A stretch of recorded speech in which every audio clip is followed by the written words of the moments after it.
Super 6 పథకాల కాలయాపన కోసమే ప్రభుత్వం శ్వేతపత్రాలను విడుదల చేస్తోందన్న పేర్ని నాని వ్యాఖ్యలకి బుద్ధా వెంకన్న కౌంటర్ ఇచ్చారు. ఈ శ్వేతపత్రాలన్నీ కూడా రోజులు హరించటానికి తప్పితే, కాలక్షేపానికి తప్పితే ఈ రాష్ట్రానికి ఏమైనా ఉపయోగపడేది ఒక్కటన్నా ఉందా? ఏ శ్వేతపత్రంలో అయినా, ఏ శాఖకు సంబంధించిన శ్వేతపత్రంలో అయినా ఎవరినన్నా మీరు దోషిగా నిరూపించగలిగారా?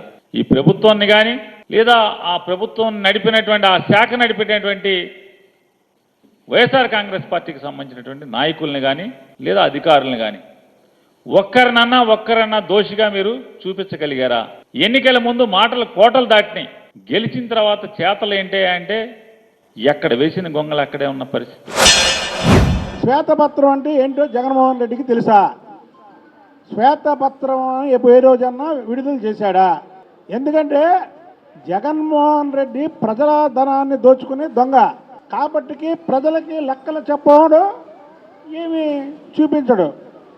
చంద్రబాబు నాయుడు గారు ప్రజాధనాన్ని ప్రజలకు పంచిపెట్టే మనిషి కాబట్టి శ్వేతపత్రం రిలీజ్ చేశాడు. శ్వేతపత్రం అంటే ఏంటో అర్థం తెలియని జగన్మోహన్ రెడ్డి, శ్వేతపత్రం అంటే ఏంటో తెలియని పేరున్నాని చంద్రబాబు గారి గురించి శ్వేతపత్రం విడుదల చేసిన దాని గురించి మాట్లాడుతున్నారు. ఇవాళ సంపద సృష్టించాలి. ఇక్కడ మీరు అన్నీ ఈ రాష్ట్రం అప్పుల పాలు చేసి అధోగతి పాలు చేస్తే చంద్రబాబు నాయుడు గారు ఇప్పటికి 3 సార్లు ఢిల్లీ వెళ్ళారు. ఇవాళ 3వసారి అక్కడ బడ్జెట్ సమావేశాలు పెడుతుంటే దాని మీద వెళ్ళారు. వెళ్ళి రాష్ట్రానికి కావాల్సినటువంటి బడ్జెట్ల గురించి మాట్లాడుతున్నారు. జగన్మోహన్ రెడ్డి మళ్ళీ అధికారంలోకి రావడం అనేది కళ.